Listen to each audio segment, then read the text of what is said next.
Orang bermalam-malam jagungan sama teman asik itu kan perlawanan terhadap nafsu kita, syahwat kita untuk mungkin nikmati dugem di bar atau di tempat-tempat maksiat. Itu setan di Indonesia tuh kaku hati sama Ki Jawa. Orang supaya tidak tertarik maksiat itu Ki Jawa cukup ketemu kancane masak terong guyon, gejol-gejolokan zaman mondok, sewengi lulus sangka maksiat. Bar wis tutup. Saya akan cerita sedikit tentang tradisi hujjah. Dulu ulama itu kelihatannya sederhana, tapi kalau berargumentasi itu hebat. Tadi Gus Yofur menyebut kitab Mbah Hasyim itu mengharamkan kentong. Beliau masyhur itu punya kitab namanya Al-Jasus an Tahrimin Nakus. Intinya kentong itu haram. Secara dalil ini meyakinkan sekali karena ketika Rasulullah rembukan sama sahabat, kita dengan apa memaklumatkan orang kalau waktu sholat masuk? Ada sahabat yang usul pakai kentong. Dzaka lin Nasara itu Nasrani. Ya pakai buk itu semacam trompet besar. Dzaka lil Yahud. Kemudian ada yang usul kalau gitu api ya Rasulullah dzaka lil Majus. Sehingga dari hadis itu Mbah Hasyim berpikir kentong itu haram. Tapi Mbah Fakih Mas Kumambang itu mengkritik Mbah Hasyim dengan ngarang kitab Hazru'us Antahrimin Nakus. Jadi beliau komentari kitab itu sambil geleng-geleng kepala.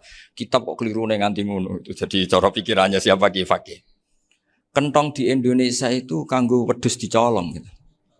Pos kampling gitu. Kalau ada banjiran ya kentong, ada maling ya kentong. Jadi enggak ada persamaan sama sekali dengan kentong yang milik orang apa?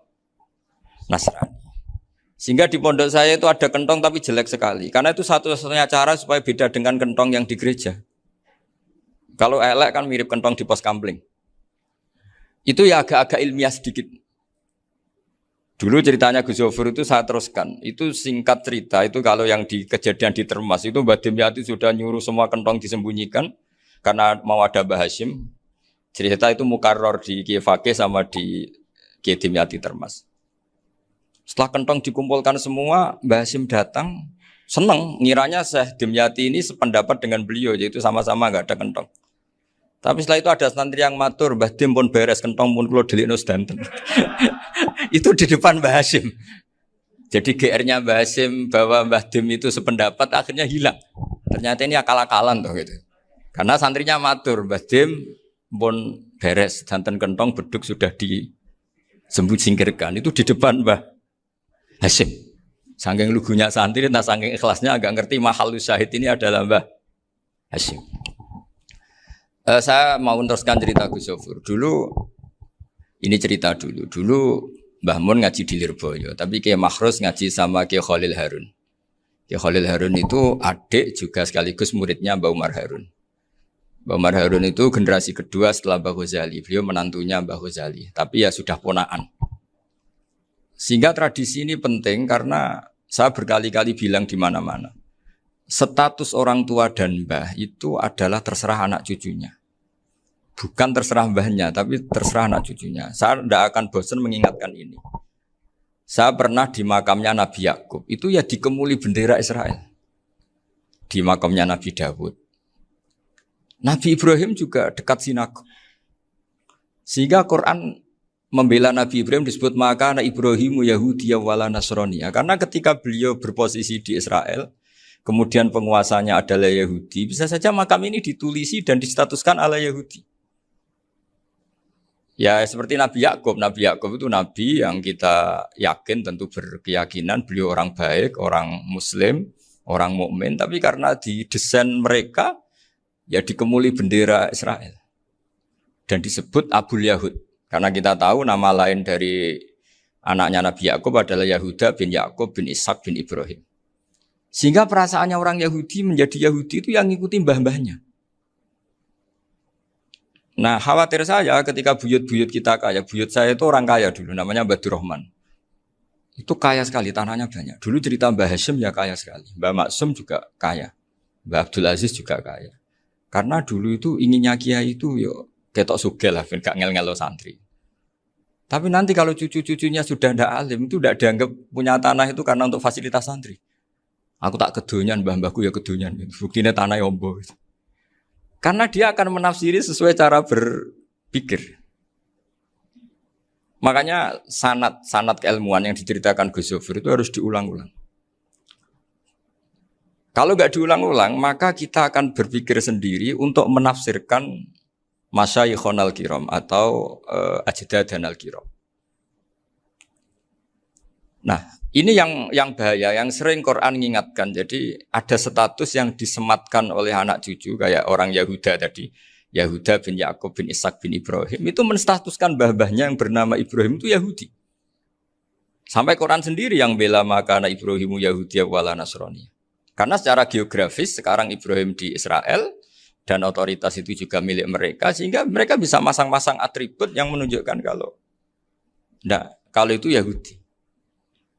Beberapa al-alim al-alamah yang minnah itu sudah wafat dan kadang-kadang zuriyahnya itu tidak kita. Kalau sekarang orang bahasakan kubu sebelah. Akhirnya ya nggak boleh dikholi, nggak boleh diziarahi. Terus seakan-akan yaqtaduna bi ra'yi, seakan-akan mereka berpendapat dengan pendapat syekh ini, padahal enggak. Nah, sehingga tradisi ketersambungan sanad tadi, baik secara genetik atau secara asbab, itu harus terjaga. Saya beberapa kali banyaklah sering diceritain Mbah Mun. Dulu Mbah Munawir ini cerita ya, Mbah Munawir itu saking senenge kitab, ben santri ini so ngaji kitab. Itu kalau ada alumni Lirboyo, alim disuruh baca mu'in di sini itu Mbah Munawir ikut. Saking ingin tasjeknya, ingin ngajari santri bahwa ngapal Quran itu hafal tok, tapi yo paham. Dan penggalinya Mbah Munawir itu sampai klimaknya dulu Mbah Zaini itu nate nikah sama Nyai Komariah kalau nggak salah, binti Karim, binti Manap. Punya putra Gus Habib, Gus Doha yang diantara putrinya dinikahi Gus Rozin. Terus akhirnya kesampaian juga ketika Mbah Munawir punya mantu alim alama namanya Mbah Ali Maksum, angsal Nyai Hasyimah. Sampai Pondok Kramjak ma'ruf bil ilmi, terutama ilmu sorof dulu karena Mbah Maksum itu komplain, fa'ala ya fulu kok terus fa'lan ya fa'ala ya fulu ya uful gitu kan. Masuk fi'il kok jejer isim gitu. Jadi dulu kata Mbah Mun itu ada persaingan ilmu sorof, sorofnya Mbah Maksum Ali Kuaron sama Mbah Ali Maksum Jogja. Jadi walian tok, yang satu Maksum Ali Kuaron, yang satu Ali Maksum. Ya itu dulu saingan ngarang sorok. Nah ini yang menang siapa? Ya terserah duriannya. Kalau duriannya keren ya menang karena terserah yang kampanye. Saya bayangkan adekan Mbah Zubair tidak punya anak sealim Mbah Mun, mungkin kalau Mbah Zubair juga tidak sewow kalau punya putra Mbah Mun. Karena saya berkali-kali bilang kalau dalam syair Arab itu kama takarroma, kadang dilafatkan kama tasyarrofa bi Muhammadin adnanu. Orang berpikir Adnan itu siapa? Itu karena ada Nabi Muhammad SAW. Orang mencari-cari Mbah Mun itu mencari Mbah Zubair karena ada Mbah Mun. Orang mencari Mbah Dahlan karena ada Mbah Zubair. Wong kok alime ngono bapake sapa? Wong kok alime ngono putune sapa? Tapi kalau kita ini sudah ndak alim, ini orang sudah enggak tertarik nyari-nyari leluhurnya karena dianggap selesai. Jadi yang dengan tanda kutip yang menghabisi mbah-mbahnya itu ya mesti cucunya. Ini mau ngamuk, mau peringatan, tapi ini juga peringatan pada diri saya sendiri. Jadi sehingga zuriyah ini penting. Kenapa para nabi mesti donga zuriyatan thayyibah? Kenapa selalu berpikir tentang zuriyah? Wa ja'alaha kalimatam baqiyatan fi aqibi. Karena zuriyah ini yang nanti bisa menstatuskan leluhurnya. Seperti tadi cerita Mas Maftuh, ini tak puji betul, saya hari ini tidak ingin gojlok. Supaya kewalian saya tidak tergerus oleh kedoliman. Saya pernah diceritain Gus Zofur, juga sering baca buku tentang Mbah Maksum. Dulu Mbah Maksum kalau wasiat kembali ya gitu. Kamu harus NU dan harus mempertahankan NU. Tapi tidak dengan cara membenci Muhammadiyah. Dulu Mbah Mun juga sering cerita. Dulu Mbah Hasyim itu ngaji Syekh Mahfud.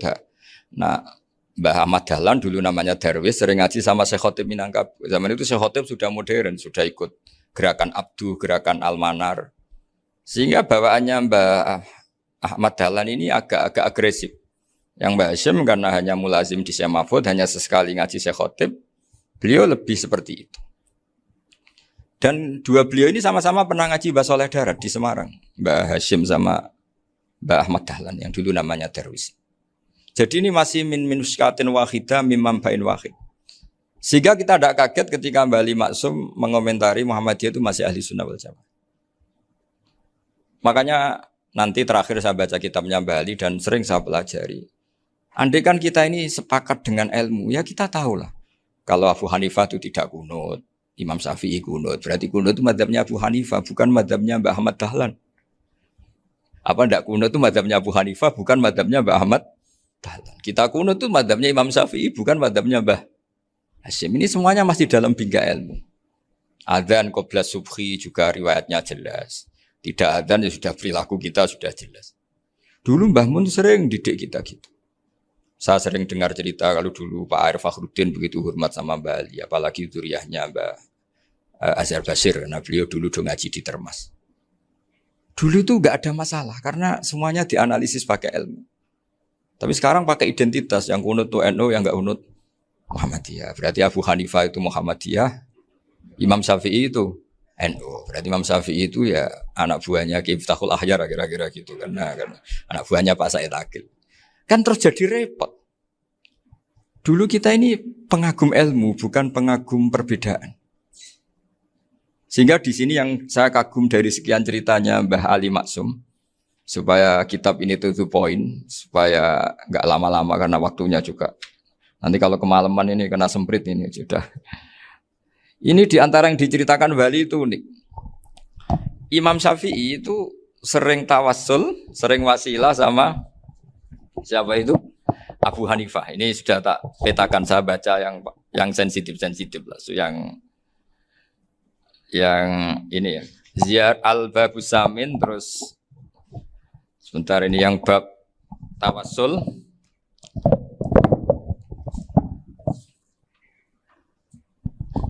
Di sini halaman 90, mungkin santri-santri kerap ya bisa ngecek lagi di kitab Hujjatul Ahli Sunnah. Ketika cerita tawassul, di antara yang diceritakan Mbah Ali Maksum adalah perilaku ya, bukan sekedar statement tapi apa? Perilaku. Perilakunya Imam Syafi'i atau ahwalnya kalau bahasa halusnya, yang selalu ke makamnya Abu Hanifah untuk tawassul. Padahal Imam Syafi'i itu orang yang secara ilmu sering ngeritik Abu Hanifah. Jadi ini saya baca ini di halaman 100, jadi tawassul mulai halaman 9 berapa ini?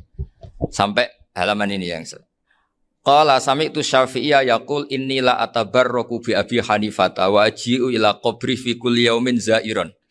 Fa idza uridat li hajatun shallaitu rak'atain halaman 100 waji'tu wa sa'altu wa ta'ala al hajat indahu fama taqudu anni hatta tuqda.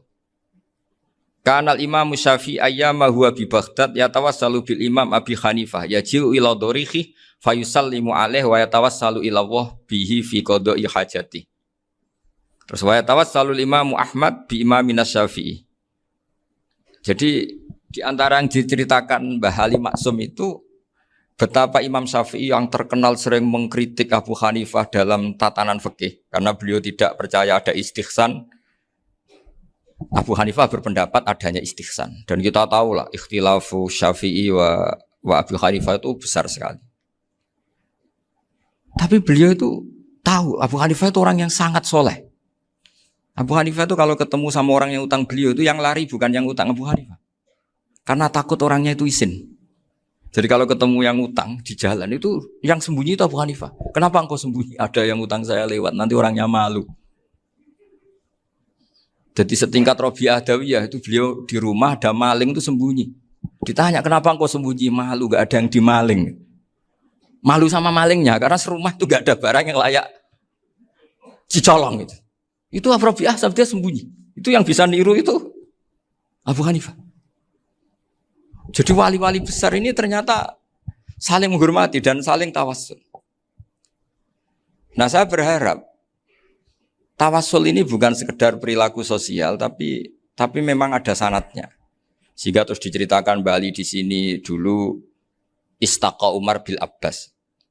Kata siapa tawassul harus dengan Rasulullah SAW? Dulu istaqa Umar bil Abbas.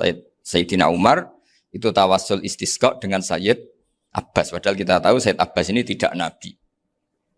Terus beliau cerita sampai Imam Syafi'i tawassul sama Abi Hanifah. Sehingga enggak ada perdebatan itu kan Umar. Kalau Umar kan ada jaminan boleh diikuti karena beliau sahabat. Bali cerita tentang Imam Syafi'i yang tawassul dengan Abu Hanifah. Seargumentatif itu. Sehingga ada cerita dalam sebuah tafsir. Ya saya ulang lagi, ada cerita di sebuah tafsir. Kenapa Nabi Musa ditanya Allah, wa matilka biyaminika ya Musa. Ma'ana wa ta'ala a'lam. Tentu Allah sangat tahu yang dibawa Musa itu apa. Karena Allah tahu Nabi Musa itu grogi. Orang dipanggil Wali Maksum pasti grogi. Santri dipanggil Mbah Mun pasti grogi. Kenangan saya setiap dipanggil Mbah Mun ya mesti tanya. Yang ringan-ringan. Wis sarapan ya. Arung sarapan ya sarapan. Pas sarapan ya kan. Tanduk mangan sing enak. Orang santri ora tau mangan enak. Ya tidak pernah ngomong yang penting. Ngendikan yang penting. Nah karena Nabi Musa ini grogi. Ini sebagian tafsir. Itu ditanya yang ringan. Sake iku nggawa apa? Karena pertanyaannya ringan, Nabi Musa juga ringan. Ya Nabi Musa itu sampai lali, itu pangeran. Sing ya'lamu sirra wa akhfa. Diterang. Niki tongkat Gusti. Gunane kathah Gusti tongkat iki. Qala ya aso ya atawakkau 'alaiha wa ahusyu biha 'ala ghanami wa liya fiha ma'arifu ukhra. Oh, tongkat Gusti niki penting Gusti. Nggih nak. Nggih macam-macam lah Gusti. Atawakkau 'alaiha wa ahusyu biha 'ala ghanami kangge menghalokan. Masih terang terakhir dan yang lain-lain Gusti. Wa liya fiha ma'arifu ukhra. Sehingga akhirnya rileks. Karena Nabi Musa terus ngerti. Ternyata ketemu pangeran itu gak seserem yang saya bayangkan. Gitu. Pertanyaannya ringan. Itu ada ilmunya. Tapi cerita ini yang versi tafsir ini tidak yang seperti di Manaqibul Ghazali. Di beberapa kitab tentang Manaqibul Ghazali diceritakan di alam roh Nabi Muhammad SAW itu yubahi bi umati, saking yubahinya sampai ngendikan ulama umati ke anbiya Bani Israel. Ulama umatku itu pinternya atau statusnya itu mirip-mirip lah. Kaf itu ya mirip-mirip lah, mirip-mirip kayak ulamanya nabinya Bani Israel. Akhirnya Nabi Musa itu tersinggung sekali. Bagaimana mungkin ulama disamakan dengan apa? Nabi. Sehebat-hebatnya ulama itu kan tidak akan yabluhu darajatan nubuwah atau yartaqi ila darajatin nubuwah. Itu akhirnya, ya kalau kamu nggak percaya panggil. Yang dipanggil Imam Ghazali. Ya Nabi Muhammad juga nggak mau kalah. Gitu. Kalau manggil ulama RT ya kalah keok. Gitu. Akhirnya Imam Ghazali datang. Ditanya sama Musa, Mas Muka, nama kamu siapa? Ana Muhammad bin Muhammad Al-Ghazali At-Tusi Asy-Syafi'i. Itu disebut panjang. Nabi Musa guyu-guyu. Kamu ulama kok ngomong yang nggak penting. Ditanya namanya kok penjelasannya sepanjang itu. Dianggap itu satu kesalahan. Masa tanyanya nama kok ditanya jawabnya Muhammad bin Muhammad Al-Ghazali At-Tusi Asy-Syafi'i. Kepanjangan itu. Ketika Nabi Musa agak mencibir, agak gimana itu terus saya Imam Ghazali, kalau ini masalah, lebih masalah jenengan. Apa itu? Yang tanya jenengan tuh Allah ya alamus sirra wa akhfa, dan Allah hanya tanya wa ma tilka biyaminika ya Musa. Harusnya jenengan jawab aso ya titik, bukan kepanjangan. Atawakkau 'alaiha wa usybiha itu kepanjangan. Allah tanya yang di bawah kamu itu apa? Yang di tangan kamu. Harusnya jawabnya hanya aso ya. Tapi kenapa penjelasannya sepanjang itu? Sampai terakhir waliya fiha ma'aribu ukhra. Terus pinter tenan kayak gitu. Terus ada Nabi Musa terus bilang, ya pinter tenan aja gitu. Padahal kita tidak pernah GR seperti itu kan, kebetulan Imam Ghazali gitu. Kalau yang lain mungkin ya keok lah kira-kira gitu. Tapi ini cerita dalam khazanah keilmuan. Benar yang dikatakan Gus Zofur. Saya termasuk orang yang pernah mondok Lirboyo Pasanan. Jadi setelah saya disuruh nemani Gus Kamil, tahun berikutnya Gus jenengan disuruh. Pokoknya anakku bosak ulan lah kudu tahu mondok Lirboyo. Biar aku tahu ngaji Wakarim. Terus yang disuruh Mbak Turi Gus Kamil itu saya. Jadi saya pernah 1 bulan tuh di Lirboyo.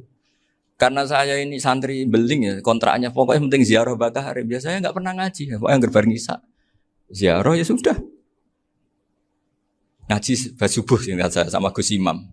Itu dari 17 hari ingat saya ngaji 2 kali. Tapi kalau ziarah ke Bakarim sudah lupa jumlahnya karena memang kontraknya disuruh ziarah. Sampai seperti itu. Dan saking senengnya bangun sama Bakarim saya masih ingat. Ngamplopi salam template itu masih ingat untuk Gus Anwar, untuk Gus Imam, untuk Gus Kafabi, termasuk untuk Gus Maksum. Itu malam-malam saya dijak ngamplopin. Zaman itu saya masih ingat selawewu. Zaman itu kos 1 bulan itu 13.000. Jadi kira-kira kalau 25.000 itu untuk kos 2 bulan. Jadi saya krusnya itu pakai kos. Saya masih ingat Mondok Sarang itu kos 1 bulan 13.000. Berarti kira-kira 500.000 itu di amplopin sendiri sama Bang. Ini untuk Gus War, ini untuk Gus Imam, ini untuk Gus. Padahal Gus Imam ini mondoknya sudah di Mbah Mun. Itu Mbah Mun hormatnya sampai untuk jatah salam tabligh. Lah yang ribet kebalikannya, kita pulang Gus Imam karena melihat Gus Kamil ini putrane Mbah Mun, Gus Kamil disangoni. Saya juga disangoni karena Gus Imam dulu ngaji juga sama Pak D saya. Sama keluarga saya. Itu kata Gus Kamil setelah keluar, mau kamu nih gue abal ya, boten berarti gue aku.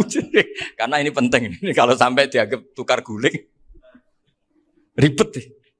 Jadi ditakwil sendiri lah, mau kamu nih gue abal ya, boten wis, yes berarti halal. Tapi sama Mbah Mun ya ditanya. Ditanyanya bukan apa, karena untuk meneruskan tradisi bahwa kalau kiai ketemu itu ya saling memberi hadiah, saling itu sudah faqaddimu baina adena juakum apa? Sotaku. Sehingga ketika Kapya ini punya Bali Maksum alim alama, kemudian melahirkan murid-murid yang juga ibar kayak Mbak Warsun bisa ngarang apa Kamus Al Munawir, Pak Bik juga punya karangan Kamus Al Muasir. Saya tuh punya semua. Karena ini adalah buah dari bahwa kita ini tidak kalah sama produk-produk yang di sana. Bahwa produk di kita ini sudah cukup untuk mengantarkan orang menjadi alim alama. Dulu Mbak Zubair ke Mekah ya sudah alim alama. Gus Zufur ke Al Azhar sudah alim semua. Teman-teman kita ke Mekah itu sudah alim semua. Padahal produk mondoknya ya tadi. Mau digojlok kiai ini, terus mangkel be keamanan biasanya. Biasanya musuh besar pondok itu keamanan. Jadi bukan berarti gojlok ibunya Gus Maftuh enggak. Biasanya keamanan itu musuhnya apa? Banyak. Itu tradisi keilmuan itu harus dijaga dengan hujjah dan dengan tadwin, dengan pembukuan. Saya punya sekian cerita ya, misalnya dulu kita mungkin iskal itu janggal. Kenapa sih orang Islam tukaran sama orang Islam? Sehingga di antara doa Nabi yang enggak dikabulkan Allah, enggak boleh dikabulkan sama Allah enggak boleh, bukan berarti enggak mustajab. Redaksinya famana aniha, memang enggak boleh. Redaksinya bukan falam yastajib lahu tapi famana aniha. Di Al-Marrah As-Salisa ini Nabi dilarang, yaitu melarang umat Islam itu jangan sampai tukaran sama umat Islam sendiri. Itu kata Allah, ya tidak bisa kata Allah, kalau itu tidak saya kabulkan. Itu dulu guru-guru kita nyontohkan sederhana. Kira-kira kalau saya tukaran wek Gus Zofuru, Mbah Mun luwih ikhlas dibanding ditukari wong liya. Nak ana kakak ditabuk adik, wong tua luwih ikhlas dibanding ditabuk tangga. Barokahnya membaca kita lebih mentoleransi. Kalau ada Mbah Hashim dikritik Mbah Fakih Mas Kumambang, kita ikhlas itu. Tidak dikritik guru PAUD, itu kan. Atau dikritik orang-orang yang nggak bisa ngaji. Artinya ternyata keliru kita bilang kiai kok tukaran. Justru bagus kiai tukaran. Dibanding kiai dikritik guru PAUD atau dikritik orang-orang yang nggak bisa baca kitab. Akhirnya barokahnya baca kita menjadi tahu. Dulu Mbah Mun sering cerita, ini masih cerita silsilah ya. Jadi Mbah Ali Maksum tadi kita tahu di antara guru besarnya Mbah Ali Maksum tentu Mbah Mahfud Termas. Beliau adalah adik dari Kiai Mahfud Termas. Mbah Dimyati ini adik Kiai Mahfud Termas. Itu punya saudara namanya Abdul Razak, juga punya saudara namanya Dahlan. Itu yang membawa Thariqah Syadziliyah di Solo Raya. Yang sekarang alhamdulillah diteruskan Gus Wafi. Dulu di antara pesannya Mbah Mun ke saya, hak Wafi kandani kon ziarah ning Mbah Dimyati. Mergo Thariqah Syadziliyah dulu itu yang bawa keluarganya Mbah Dimyati. Jadi semuanya ini masih dzurriyyatan ba'duha min ba'd. Nah pesan saya karena tadi Mbah Munawir yang termasuk orang pertama yang bawa Quran, bawa Qiraah Sab'ah. Kenapa saya bilang termasuk? Karena kalau bilang paling pertama ini nanti butuh data. Dan itu agak kerepotan lah. Tapi yang jelas mimman istahara lah. Mimman istahara yang membawa Sab'ah ke sini itu adalah Mbah Munawir. Terus beliau ngajarkan diantaranya ke Mbak Arwani, pakai kitab Satibi, pakai kitab Nazmus Satibi. Terus Nazmus Satibi itu diteruskan oleh Mbak Arwani, ditulis. Yang nulis dulu Mbak Dola Salam. Bapak saya itu murid Mbak Dola. Dulu Mbak Dola sebelum ke Mbak Arwani ngaji sama Ki Said di Sampang. Bapak saya sebelum ngaji di Mbak Dola sudah hafal Quran lewat buyut saya sendiri namanya Ki Zubaidi. Yang Ki Zubaidi akhirnya jadi menantunya Mbak Ahmad Su'eb. Jadi buyut saya kandung ini namanya Sofiyah, itu angsal keluarga Lasem yang adiknya. Sofiyah ini punya adik Badi'ah yang jadi ibunya Ki Sahal. Terus Ki Sahal punya Mbak Yu namanya Muzayanah, punya di Garwa Ki Mansur punya anak Gus Qayyum. Jadi dulu ibu saya, ibunya Gus Sofur, ibunya Pak Maftu itu semuanya di Lasem. Karena saya dari keluarga Gen ya Lasem, dari keluarga sanad guru ya Lasem. Tapi Lasem Badawi itu dulu ngajinya di Mbah Umar Harun di Sarang. Nah, Mbah Umar Harun ini menangi Sayyid Ahmad Zaini Dahlan. Sayyid Zaini Ahmad Zaini Dahlan ini punya cucu keempat yang hidup di Sedan, terus makamnya di Lasem. Namanya Habib Haidar, itu yang nulis biografinya Mbah Maksum. Mbah Maksum bukan Bali, biografinya Mbah Maksum. Itu ditulis oleh Habib Haidar, namanya Haidar bin Hasan bin Sodaqoh bin Ahmad Zaini Dahlan. Nah, Habib Haidar ini menantunya Sayyid Hamzah Sato. Hamzah Sato itu Hamzah bin Abdullah bin Umar. Itu kakaknya Sayyid Abi Bakar Sato, Sohibul I'anah. Nah, Sayyid Umar ini yang dulu ngajari mbahnya Mbah Mun, namanya Ahmad bin Syuaib. Nah, di antara ajarannya adalah baca kitab-kitab kecil yang bisa dihafal. Dibawalah ke sarang, jadi metode muhafadzah. Tapi kemudian lama-lama oleh pondok itu jadi syarat kenaikan kelas. Dulu gak ada muhafadzah untuk kenaikan kelas ya, supaya orang alim itu harus hafal. Lama-lama dipakai syarat untuk muhafadzah. Jadi semua ini sanad harus kita ingat supaya kita bisa menjaga tradisi. Termasuk tradisi ini kiai seneng jagungan, terus ngomong ra penting. Itu juga sanad. Setahu saya Mbah Mun itu kalau ketemu bapak ya guyon terus. Saya punya kenangan tuh yang dulu agak iskal tuh begini. Ada isu lah, entah isu entah hoax entah apa, ada kaji itu agak beling itu, pokoknya beling lah. Seneng siapa itu, rondo lah apa. Pokoknya beling gitu. Ketika Mbah Mun dilaporin tamu kalau kaji itu beling sama rondo itu, Mbah Mun tanyanya lucu. Lho ayu no cung. Wahyu banget Mbah. Wahyu. Itu bapak juga bakas ayu nih. Dulu saya sekali ini kiai kok bakas wong ayu, bakas budine barang lah kira-kira gitu. Tapi setelah saya tambah alim, tambah ngerti itu, kata bapak gini, ya apik bakas ayu hak timbang iya no malah qadzaf. Ternyata seni. Sekali Mbah Mun atau bapak bilang, "Waji kok zina kaji," maka larinya ke qadzaf. Maka menghindari bahasa menuduh, ngomong yang enggak penting. Lho ayu no. Jadi kiai dulu tuh orang sok suci tapi menghindari hal-hal yang jadi punya seni untuk ngelola kehidupan. Orang bermalam-malam jagungan sama teman asik itu kan perlawanan terhadap nafsu kita, syahwat kita untuk mungkin nikmati dugem di bar atau di tempat-tempat maksiat. Itu setan di Indonesia tuh kakuati sama Ki Jawa. Orang supaya tidak tertarik maksiat itu Ki Jawa cukup ketemu kancane masak terong guyon, gejol-gejolokan zaman mondok, suwengi lulus sangka maksiat. Bar wis tutup. Perlawanannya sederhana, enggak pakai tahajud, enggak pakai wiridan. Karena Ki Jawa juga koyoke rapati potongan ahli ibadah gitu. Itu jagungan. Gitu. Jadi setahu saya itu pernah lihat Bali itu sekali ketika beliau ngisi ceramah di Mbah Hamid Bedowi. Saya masih kecil diajak bapak.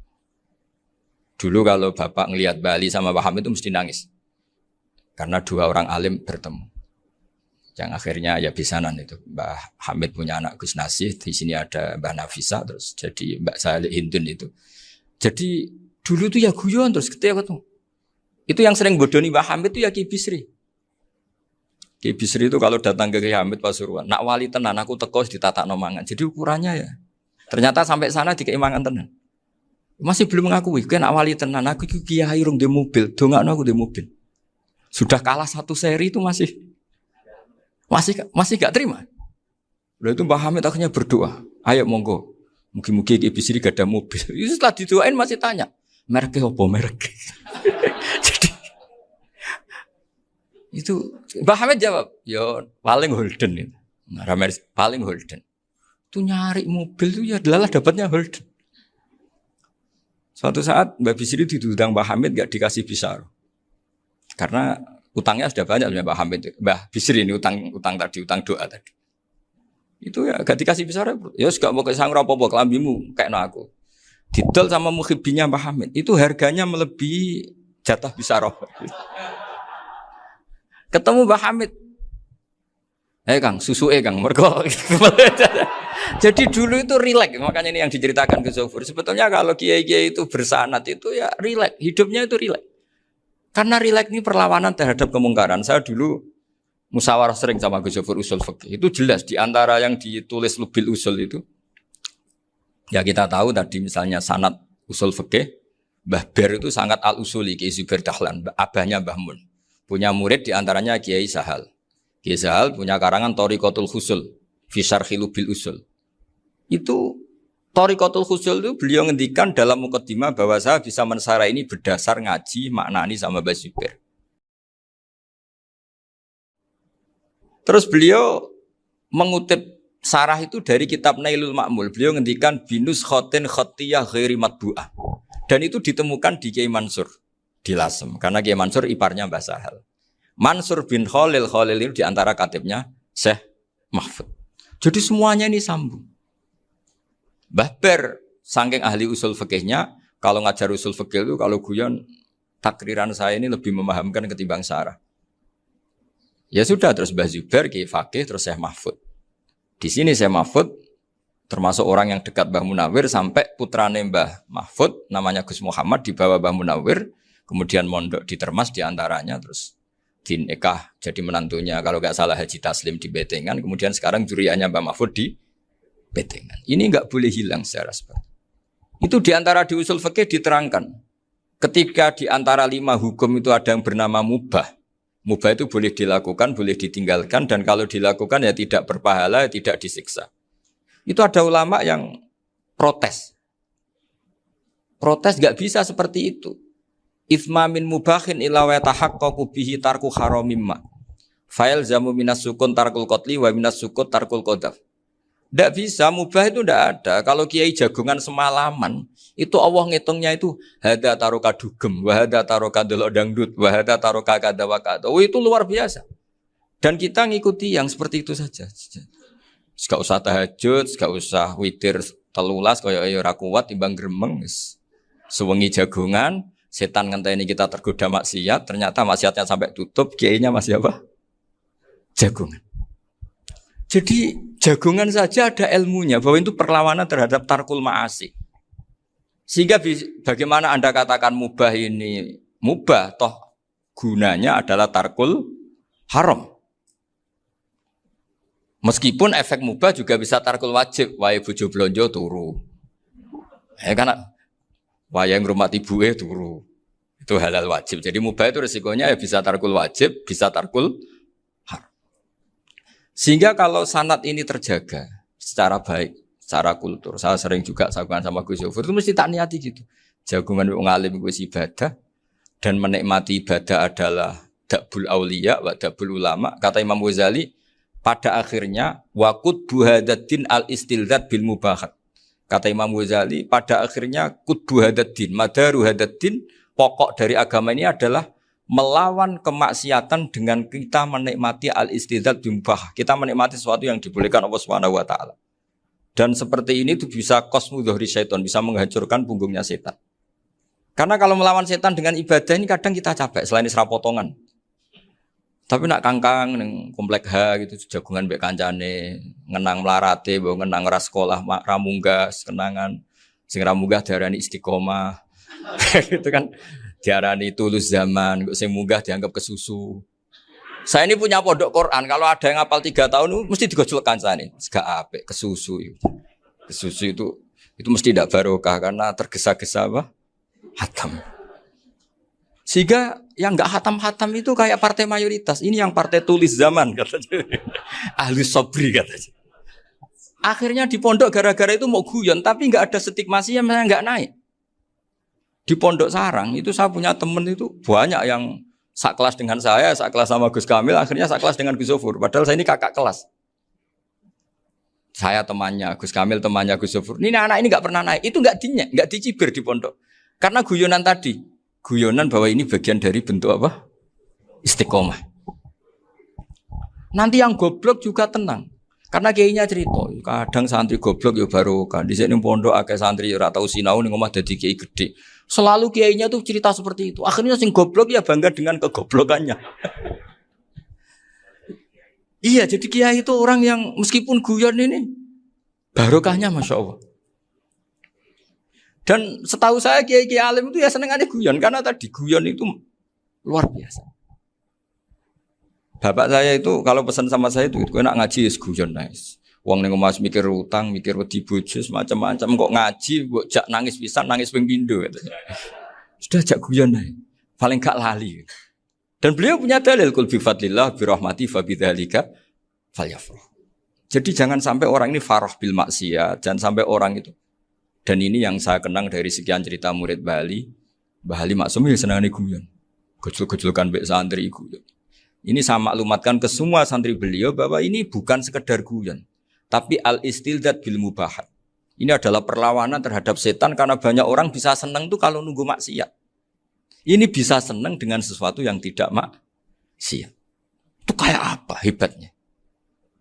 Makanya Nabi itu kalau ketemu sahabat ya sering ngendikan yang ringan-ringan. Ya Umar ma'afalan duher jong. Mana piye ijek. Kalau ketemu anak kecil ya. Nanti ketemu yang tua-tua yang sudah enggak bisa mikir. Ya cerita-cerita saya mohon sekali murid-murid kerap. Ya jangan hanya ngaji fikih. Kalau hanya ngaji fikih itu posisi Abu Hanifah itu seakan-akan nyun sewu orang yang sangat tidak ahli hadis. Karena beliau di situ kelihatan kalah sekali dengan Imam Syafi'i.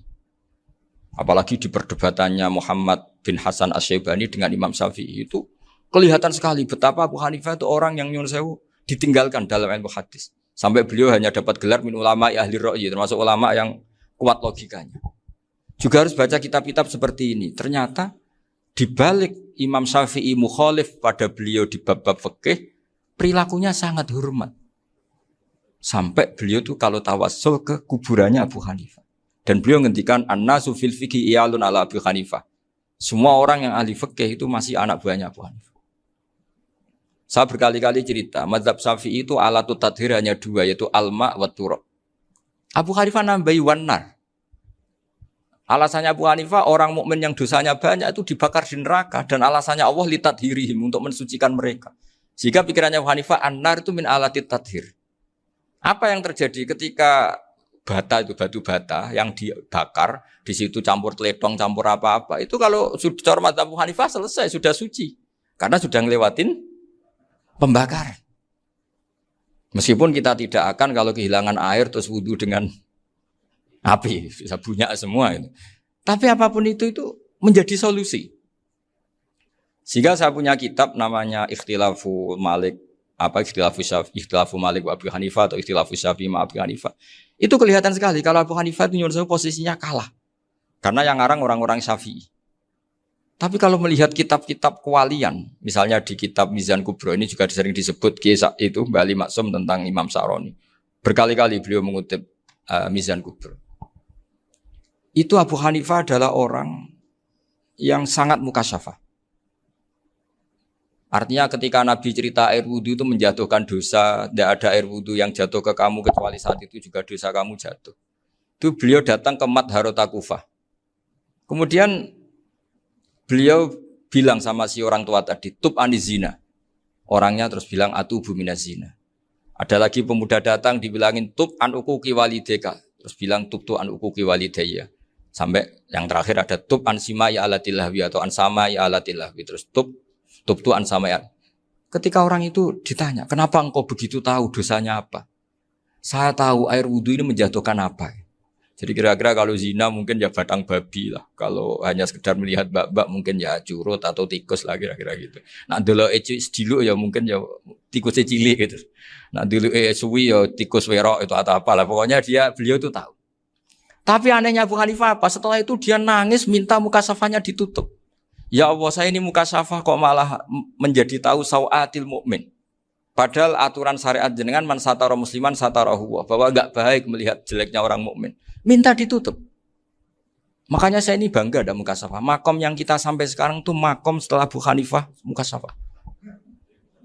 Jadi Abu Hanifah repot-repot mukasafah, minta makomnya ditutup tidak menjadi mukasafah. Dan alhamdulillah kita sudah tidak mukasafah sebelum minta ditutup. Jadi kita ini keren. Keren karena aturannya itu man satara musliman satara huwa, yang tidak tahu aibnya orang muslim maka Allah akan nutupi aibnya di akhirat. Dan kita alhamdulillah barokahnya tidak mukasafah, tidak ngerti aibnya orang mukmin. Jadi kita harus pakai patokan ilmu. Saya ulang lagi, kita harus pakai patokan. Makanya saya tahu betul ketika Kiai Hamid Pasuruan, beliau dulu ngaji Jamul Jame, ngaji Juman, Mbah Ali Maksum di sana sama Gus Habib, sama Gus Muhammad bin Mahfud. Termasuk mbah saya kandung dulu Kiai Sidik, mbah saya yang dari itu juga ngaji di Termas. Bapak saya dulu Kiai Nur Salim ngaji di Buyut Baiti. Dulu itu kawin juga sederhana, kayak cerita Gus Zofur. Jadi Bapak saya kandung itu Kiai Nur Salim itu ngaji di Mbah Beidi. Mbah Beidi itu adik kandungnya buyutnya saya dari ibu. Nah, Mbah Beidi itu teman akrabnya mbah saya namanya Kiai Nur Sam, Mbah Nur Sam. Singkat cerita terus Nur ke Jorabi arah Tarabekno itu. Setelah bapak saya ke Badullah mau ditawarin jadi mantu, kata bapak saya kula pun dipek mantu Mbah Beidi. Akhirnya dapat ibu saya itu. Karena ibu saya itu cucu Mbah Beidi, cucu lambung. Jadi mbahnya ibu saya itu Mbak Yunya Mbah Beidi. Namanya Mbah Sofia tadi yang dapat Mbak Idris itu. Yang Mbak Idris ini bin Umar. Ya Mbah Umar yang mbahnya Mbah Hamid. Hamid bin Abdullah bin Umar. Kalau bahasa itu Fatimah binti Idris bin Umar. Dulu kecilnya Mbah Idris namanya Abdul Khalik. Kalau kecilnya Mbah Hamid namanya Abdul Mukti. Kalau kecilnya Mbah Maksum namanya Muhammadun kalau nggak salah. Dulu itu namanya dua-dua karena diganti ketika musim apa? Haji. Jadi ini terjaga. Sehingga tidak ada ceritanya kiai-kiai yang jagongan kemudian santrinya itu yang agak-agak khawarit. Kiai kok sungi-sungi jagongan, gak tahajud, gak duha, itu tidak ada. Karena ini dianggap fi'lul mubahat untuk melawan mungkarat. Jadi sehingga di kitab Ihya diterangkan, kamu jangan ngira orang-orang soleh ketika jagungan itu min ahlil bitolah wa takasul. Itu orang-orang yang pemalas itu enggak. Tapi mereka bisa mengasyiki Allah. Bahwa dalam jagungan ketemu teman ya asik, gejul-gejulkan sama Pak Maftuh ya asik. Dan keasikan ini bentuk perlawanan terhadap keasikan harus dengan maksiat. Itu kayak apa kalau kita ngaji sampai seperti itu. Termasuk tadi yang diceritakan Pak Maftuh kitab Hunyah. Semoga beliau cerita juga pernah belajar. Saya pernah belajar kitab Hunyah khatam. Itu diantara yang diceritakan Syabdul Qadir Al-Jilani. Tadi kata beliau Al-Jilani dipakai Jim Al-Jilani. Ini agak beda dengan kita. Mbah Zubair itu punya kitab namanya Al-Qolaid Al-Uluyah. Beliau menfatwakan nama-nama ajam itu kamu bebas. Ajamiyun fasna bihi masyita. Sehingga kita kalau punya kiai harus mau kolal ustukhri. Sehingga mau kolal istukhri. Tirmidzi juga nasibnya sama. Qolat rawahut Tirmidziyu. Sing sitok rawahut Turmudziyu. Yang satu rawahut Tarmidziyu. Ya karena kita keluarganya Tarmidzi apa enggak gitu.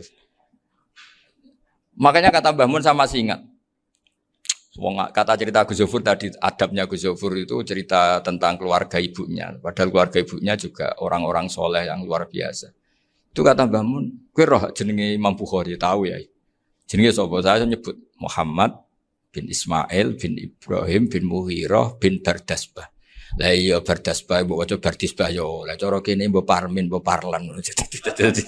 Jadi Bardisbah mbok Bardasbah iku cara kene yo Parmin mbok. Iku rak Mbah Fadl Senori dadi kabeh diwaca Arab. Jenenge Mbah Umar Harun. Dhisik yo wong sarang Mbah Harun mbok kira nang yo ora roh, dhisik yo wong kuno ya.